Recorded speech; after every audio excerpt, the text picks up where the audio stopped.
Hey everyone, Robinhood is one of the most popular investing platforms in the world, and investors are asking, instead of just putting their money on Robinhood and trading stocks, what about buying Robinhood stock itself? So that's what I'll answer in this video, if Robinhood stock is a buy, hold, or a sell. So let's get right into it. I want to thank the Motley Fool for sponsoring this video. Visit fool.com/Parkev for the 10 best stocks to buy now. All right, so Robinhood reported its operating data on March 13th, and it said that it had customers totaling 23.6 million. That was up 130,000 from January. So from January to February, the company demonstrated very nice growth. That would annualize close to 1.5 million increase in funded customers, which is much better than the year-over-year number, which I'll also share with you in a little bit. Over the last 12 months, customer deposits came in at 21.6 billion. That's a growth rate of 29% compared to February of 2023. So Robinhood is gaining some customers, gaining some deposits as the market kind of rose. Robinhood benefited from that trend. Rising markets tends to attract new investors as they see continuous news reports highlighting a bull market, highlighting the indexes making record highs. That tends to be good news for Robinhood. So I mentioned the year-over-year number is not that strong. So 23.6 million funded customers. That was up only 2% from February of 2023 when it had 23.1 million customers. So it's hit kind of a snag in terms of growth. Now it remains to be seen if this increase from January to February can continue. But year over year, the growth is roughly non-existent, 2% increase in year-over-year customers at 23.6 million compared to 23.1 million. Longer term, if we look back to 2021, the company has increased its revenue, but it's been volatile, right? In 2021, there was an investing frenzy. Investors were depositing money in their Robinhood accounts as investing was widely popular in 2021. And then as economies reopened, and people had other things to do with their time and money, investing lost popularity. It wasn't as exciting, it wasn't as top of mind as it was when people were spending time at home. So Robinhood's business kind of stagnated. Revenue fell significantly from 1.8 billion down to 1.3 billion, and it has since recovered and surpassed those previous highs.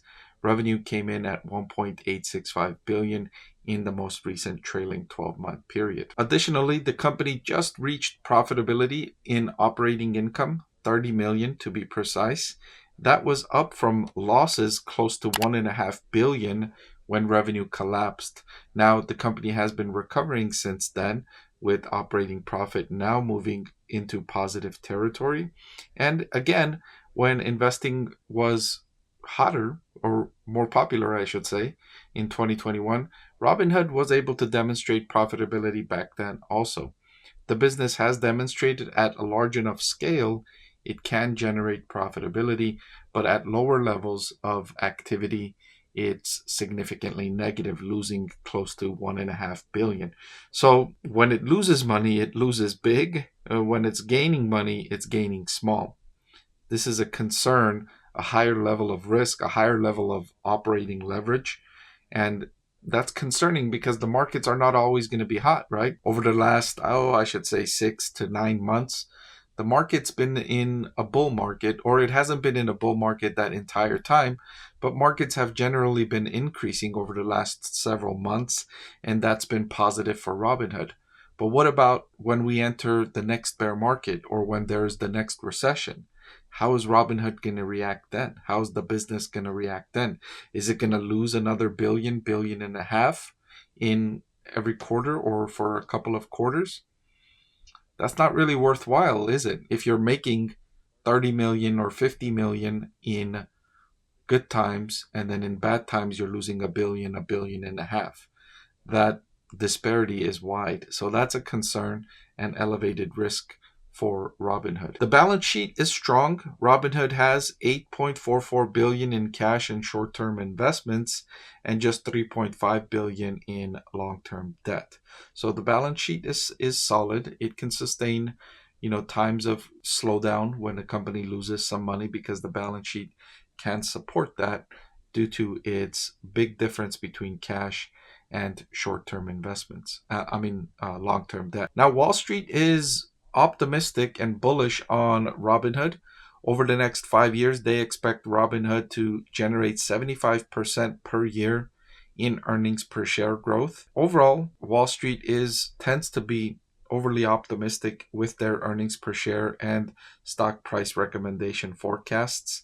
Still, even if Robinhood delivers anything near 75% earnings per share growth over the next 5 years, that would be phenomenal. Even if they deliver half of this or a fraction of this, even if they deliver 1/3 of this growth rate in EPS over the next 5 years, it would be great news for Robinhood stock investors, let alone if they achieve 75% growth in EPS. That would be absolutely incredible news for Robinhood stock investors. The valuation is relatively cheap. It's trading at a forward price to earnings of 25.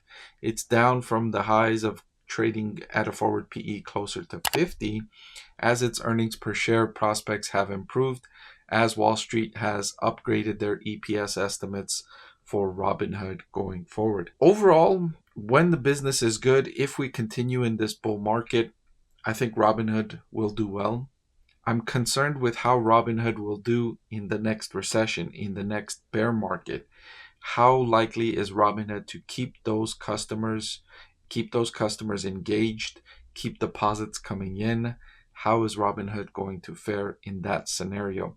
And so far, we don't have enough data on that. We have one slowdown where Robinhood lost billions of dollars on the bottom line in one brief slowdown. What if there's a prolonged slowdown? How will the business fare then? So some questions left unanswered, but that's not unusual with relatively younger companies, less mature companies. That's not unusual. It just means it comes with a higher risk profile, but it's also coming with a higher potential return profile, as you saw the 75% increase in EPS expected over the next 5 years. So you're getting higher return expectations and higher risk. So high reward. This is for a high risk, high reward investor who's looking at something like Robinhood as a potential growth investment. So to answer my question, what do I think about Robinhood? Is the stock a buy, hold, or a sell? I would say the stock is on the borderline between buy and hold. I would say it's on the border. It's a borderline buy. And I'm making this update on April 10th. And the things that would change my mind and upgrade it to a solid buy instead of a borderline is 1 or 2 more quarters of increases in operating profitability, where it's not just 1 quarter of small operating income, some more sustained increase in operating income, larger operating income, to kind of offset the massive losses during bad times. I want to see that the company has leverage on the upside as well as the downside. Before I let you go, let me tell you about the greatest deal on YouTube. With just a click of a button, you can get free financial analysis from a professor with decades of investing experience. So what are you waiting for? Hit that subscribe button, and I'll see you again soon.